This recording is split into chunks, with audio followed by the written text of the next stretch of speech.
brewed by Scooter's Coffee. Ramon Foster, Kayla Anderson, and Will Bowling talking Vols with spring practice coming up. VolQuest's Austin Price joins us with the latest this morning out of Knoxville. What's up, Austin? How are you, man? Before we get going, I just want to take just a second. We're going to do a moment of silence for Robert. No longer with us because he's moved on up to bigger and better things. And so just a moment of silence. Gone but never forgotten. Okay. We never had silence. You used his right full there. government name, Robert. We call him Bert so much. I almost didn't recognize who you're talking about.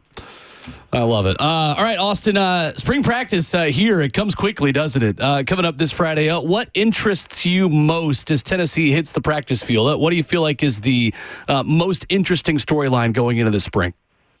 There's lots. I mean, I don't think I can just pick just one. I mean, it's not a full-blown quarterback. It's not your normal spring where you have a full-blown quarterback competition because, Nico's the guy, but there's so many spots. Wide receiver, a lot of unknown there, a lot of inexperience there. At corner, you've got the whole saga with Rickey Gibson. You got Jermod McCoy going to miss spring due to the knee surgery. What do those young DBs look like? Where's Rickey Gibson Rickey Gibson's mind at? The linebacker spot, I think it's a huge spring for Edmund Spillman. I think he's got a real chance to take a huge step. He's probably the one guy on defense I'm watching. He and Jordan Ross. Thinking those two really need to take massive leaps this spring. Really use that as a springboard into this fall. Offensive line, there's no more Cooper Mays. There's no more Javonte Spraggins. There is forced change because of graduation for the first time in the Glenn Ellerby, Josh Heupel era. And so Lance Hurd is the one returning starter. So a lot of newness on the offensive line. And then at running back, you have, some guys that got some playing time a year ago, but they were the undercard to Dylan Sampson. And now those guys are kind of battling out to see who will be option one, although I do think it'll be mostly a committee. Austin Price of VolQuest with us. Austin, do you expect Rickey Gibson to go through spring practice? And what's the latest on Tennessee trying to keep him from entering the transfer portal when it opens in the spring? I do. I'd still lean to, them figuring that out with Rickey. I do think he put him in a weird spot, just the way that all played out, or the people around. I don't want to blame Rickey. I think mostly the people around Rickey put them in a weird spot. But yes, I do think he'll go through spring. I'd be surprised if he doesn't. Austin Price with us this morning, VolQuest on 3. Austin, with that real quick, too, if he ends up getting a deal or pay increase, man, how much does Tennessee have to stand their ground with him on these negotiations also? Because if it's him right now, it might be as good as I heard Jordan Ross is. It might be him next year. What is the business side of this, Austin, that has to happen to make this a very, consensual thing? Well, they all get. Rickey Gibson's already got a new deal. And so I think people around Rickey wanted him to try to get a little bit better of a deal, and that's the problem with this current model is because kids can just leave and do what they want to do, basically all year long. I know there's windows, but you can negotiate a deal in December, sign on a new deal in December, then go, I want a new deal in April, and there's nothing stopping you from that. There's nothing that holds you to these deals. It only protects the players, and so. The way the current system's set up, the portal, amongst the NIL makes things really, really difficult, in my opinion. If it was just NIL, I don't think it would be near as bad. But when you throw in the fact that the kids have the leverage of always being able to leave at every turn, it makes things really difficult. It does. It sounds like to me Rickey Gibson need to fire his agency if that's the case then, because if they didn't get a good deal then, you shouldn't be able to double back right now. That's an agency problem at this point, Austin. That's just my personal opinion. Well, I think it's just kids wanting. None of the kids are ever content. I don't think it's the kids. I think 90% of the time it's the adults around the kids that they want more, and it's. Okay, we want this amount of money. Oh, and we want the perks of a car, and we want the perks of, travel for mom, and we want the perks of travel for my uncle, or, whatever. So, every situation ends up, getting back down to, it's never enough. And because there's nothing that holds them to a contract, right? There are people on our website that are like, when we go get these contracts, they've all had contracts. They all signed these contracts, but because of the current situation, and most of them being marketing advanced contracts, and there's nothing holding them to it. And so they can leverage, all the time. And it's just not ideal. It's why coaches are getting out, going to the NFL, going into retirement. It's again, the coaches get paid well, right? Like Josh Heupel's making $9 million a year and Ryan Day's making 13 or whatever. And the players are starting to get paid well, and all that's great. That's why if you could just rein in the transfer portal, I think that a lot of this drama would start to dissipate a little bit. No doubt. Also, you mentioned a second ago at Will, man, that this offense will have a sense of newness that it hasn't had, honestly, since Heupel and his staff took this job. Is this a good thing for the Vols, too? Because I feel like when you didn't know what you're going to get from player X or player Y or from Hendon Hooker or Jalen Hyatt, it flowed a little bit better. And last year it's been, the same cast of characters. And this time around, there is a whole lot of newness. As far as the skill players go, the offensive line, that can be a little bit of problematic for them moving forward. Yeah, I do think that it can be a benefit because, I think sometimes you kind of get lulled into the kind of like what's comfortable. Yeah. And sometimes making people or situations uncomfortable allows people or situations to flourish. And so time will tell. It's just an unknown. I mean, like the wide receivers are an unknown because they're inexperienced. I mean, Tennessee, again, has 7 as of right now, scholarship receivers, 5 of which will be here for spring practice. Technically 6, but again, Mario Jefferson will be somewhat limited, at least to start spring. So, and then out of those 5, there will be a full go to start spring. 2 of them are true freshmen. So you have, and then 2 more are basically redshirt freshmen or players that played very little last year. I mean, Chris Brazel is the only one that has significant run at wide receiver. So you don't know, but you end up may get to, the end of April and go, man, they're going to be really good at receiver. You just don't know. I mean, look at Miles Gibson. A year ago, everybody thought he's just a depth piece. And about 3 or 4 practices in, everybody started to go, he's really pretty good.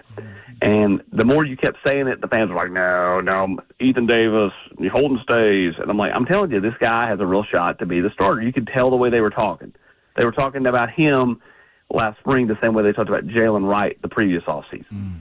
And sure enough, boom, starter, led Tennessee in touchdown catches, was Tennessee's best tight end. Holden Stays is now gone. He's off to Indiana. And it's Ethan Davis and Miles Gibson as Tennessee's top 2 tight ends heading into 2025. Austin Price of VolQuest joining us this morning on RK Dub. So along those lines, Austin, does that in any way with maybe more inexperience at the wide receiver position, lack of depth, does that put more pressure on Nico Iamaleava early on, even starting in spring, to really have to try to elevate these guys? Yeah, absolutely. Nico's got to take a big step. I've got kind of a story coming out, it's kind of like 5 returning guys who need a big spring to help Tennessee have a big fall. And number 1's Nico, because it's a quarterback-driven game. He has to take a big step this spring. He has to be someone who is a game changer, right? Like, did he lose Tennessee in games last year? No. Did he win them a bunch of games with individual play? I would tell you no. And so, he was really good for a redshirt freshman quarterback. Go look at the stats compared to all the other kids in his class or the class after him. He was really good a year ago. But he didn't go out and just dominate games and change the way the game, played. And I think that's where he has to take a big step this year is, he needs to be able to be a game changer, somebody who puts Tennessee on his back and leads them and propels them when maybe things aren't going perfect. Austin, there's been some questions here today on the show when we were bringing up the combine about James Pierce Jr. and obviously saw him run a great 40, but there have been outlets that are saying, well, he could fall down to even maybe the 3rd round. Is there anything we're not catching here, Austin, on maybe why teams are not so high on him? Because he seems like the physical attributes are all there. Yeah, I think a lot of this is posturing. I think some teams want James Pierce to fall. I don't think if he falls into the third round, then somebody is going to look like a fool because James Pierce has got limitless talent. Now, was James Pierce a chore sometimes? Sure. I mean, but they all are. I mean, like all these kids, like none of these kids are perfect. I thought James grew a lot. He matured a lot. James is much smarter than people realize.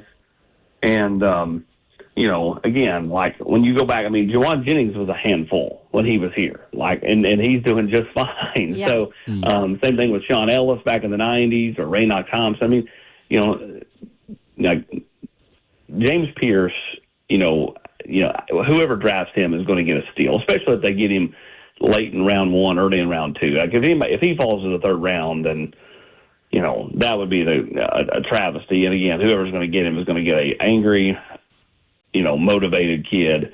Like James Pierce is a really good football player.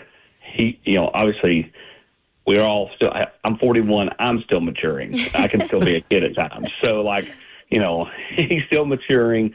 But, James Pierce, again, I think grew a lot during his time here. Austin Price of VolQuest's on 3, our guest. Austin, switching gears to the hardwood, how happy are people around the program for Jemai Mashack in the moment that he had on Saturday, Austin? It just feels like nobody embodies that Tennessee basketball culture more than he does. Yeah, I mean, he does a fantastic job of just being whatever they need him to be. If he needs to be a scorer, he can be a scorer. Go back 2 years ago. I mean, he led him to the Sweet 16. He was the point guard on that team when Zakai went down. Right. And everybody left him for dead. He's basically like, oh, you need me to guard the number 4. Okay, I'll guard the power forward. Oh, you need me to play point guard. I'll do it. He just does whatever the team needs him to do. And, I mean, you look at that last 30 seconds between, forcing the foul call, getting to the line, 2 perfect free throws that didn't even touch the rim. Getting the jump ball, helping force the 5-second call, and then, of course, being able to drain a 30-footer. And then I thought the best part of all of it was, the reaction of him just kind of looking back, staring as everybody else went euphoric outside of Barnes and Ziegler, who I think thought they were going to overtime. It was like he had made a layup, not a 30-footer. His reaction was fantastic, and just a genuinely good kid, man, and has basically done whatever Rick Barnes wanted him to do for 4 years. Austin, and looking at the reactions from those from that shot and the multiple angles you got it from, will UT be fined $500,000 for Josh Dobbs running on the court the way he did? Because where did he come from, Austin? And I'm surprised it wasn't a court storming to begin with. Yeah, I think they did a good job of holding back the student section. You saw that a week or so ago. I forget what was it. They waited was it Georgia against Florida? They waited the 90 seconds or whatever. No, I don't think that would be fine for Josh Dobbs. He can kind of do whatever he wants to do, and I'm sure he's got credentials that say he could be out there. So it's not like he's a normal fan. He wasn't, man, but it was fascinating. The next thing, man, is going into this March Madness, which Tennessee kicked it off on March 1st, man. What is to you the main point that has to be made when it comes down to this team making a run? Because they definitely got the goods. Should be able to lock up this number 1 seed if they knock off these last 2 opponents. What has to happen in your mind going forward for Rick Barnes? Well, I think it's all about matchups. It's all about who you get put in your bracket with. I mean, a year ago, if Tennessee ends up with, I don't know if they beat UConn, but Purdue was a terrible matchup for Tennessee. The other 2 number 1 seeds, Tennessee's going to the Final Four if they end up in there. It's all about who you get paired up with. Who's your if Tennessee's a 1, who's your 2? If Tennessee's a 2, who's your 1? Who's your 3? Who's your 4? What kind of matchups do they present? And then it comes back down to making shots. I mean, Tennessee can't have one of those games where they struggle to score, and they've been prone to do that. And when you do have that, then your defense better be elite. So the defense needs to travel, like it normally does, and then just make shots. Chaz Lanier has to be the Chaz Lanier we've seen in the last few games, where he's been much more of a threat to kind of hit a little bit of a burst. I mean, he started the game the other day with a really quick 7-point stretch. I mean, he made shots. Zakai Ziegler can't have 2 silly fouls that puts him on the bench for the whole first half. And, I mean, how many times? The last 2 or 3 weeks, how many times has he kind of went nothing in the first half and then exploded for like 15 to 20 in the second? I mean, like it's happened multiple times, and so Tennessee's got to avoid those things when you get to the tournament because you're not in Food City Center, and you're not playing a familiar foe in the SEC. You're going to be playing somebody that you've not seen, which can be good, can also be bad. So, I think Tennessee's a team that, has the makeup to make it to the Final Four. Would be the first time in school history. But again, I think it all still boils back down to matchups. Just real quick too, this Astros Foundation College Classic that the Vols played in this past weekend. We just conditioned to expect this team to just keep winning like this, Austin, or how do you see the outlook for this group moving forward too? Yeah, they're certainly on autopilot, Ramon. I mean, like it's pretty remarkable how well they've gelled together. As a hitting team. As a pitching team. I mean, Tennessee had 12 strikeouts on Sunday against Arizona. That was a bullpen game where they pitched, 5 pitchers or whatever it was? I mean, you get 12 strikeouts out of a bullpen outing. It's pretty remarkable. It's one thing to put Liam Doyle out there, and he does, most of the work, and then you might add a few more from, somebody in the pen, and you end up with 12 or 13 strikeouts. When you're literally, pitching 1 to 2 innings apiece, I think, Snead, pitched maybe 3 Sunday. To get 12 strikeouts is pretty good from a pitching staff that, again, has some new arms in it. I just continue to be impressed by everything they're doing, their continuity on their staff, the way that the kids buy in, whether it's from the high school ranks and developed, the JUCO ranks, or transfer portal. They do a great job. Fisher, obviously, Gavin Keeling, SEC Player of the Week, coming in as a transfer and was fantastic. I mean, he just was. I mean, even when he got out, he was hitting them to the warning track down in Houston. So, this is a baseball team that just continues to plod along, and got the first SEC series coming up, not this coming weekend, but next weekend against Florida. That's a series here in Knoxville. He is Austin Price of VolQuest's and On 3, joining us this morning on the show as he does every Tuesday at 8:20. Excellent, Austin. Thank you, sir. Appreciate it, Austin. Appreciate you guys. Thank you. Yes, sir. Austin Price with us this morning. I have all these stats down just because I'm doing the game tonight for Tennessee baseball. Leading the country in ERA, hits allowed per 9 innings, strikeouts per 9 innings, and walks and hits allowed per 9 innings. And then on offense, they're leading the country in slugging percentage and home runs per game. Decent. Wow.